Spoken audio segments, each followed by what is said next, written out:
আসলে ছোটবেলার কথাগুলো খুবই মনে পড়ে। যখন ছোট ছিলাম হয়তো পড়াশোনা করতে চাইতাম না, না চাইলেও জোর করে পড়াশোনা করানো হতো।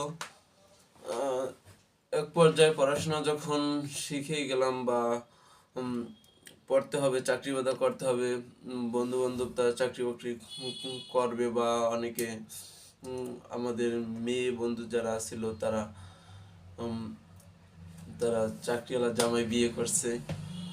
তো এক পর্যায়ে ওই সময় তো বাড়িতে ছিলাম, আম্মু যখন বলতো যে বাবা ভালো খাবার দাবার রান্না করলে আম্মু বলতো যে বাবা একটু দিই বা এই দিই, আম্মুর সাথে রাগ করতাম, দেওয়া লাগবে না বা দিলে দিয়ে দাও, তো জিজ্ঞেস করার কি আছে।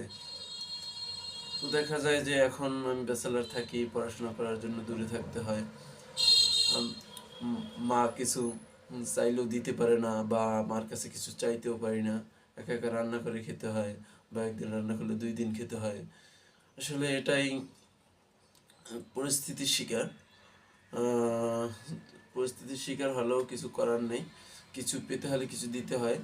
উম, চাকরি বাকরি আসা বা ভালো কোম্পানির চাকরি বা কিছু যদি আমি করতে চাই বা এটুকু ত্যাগ করতেই হবে।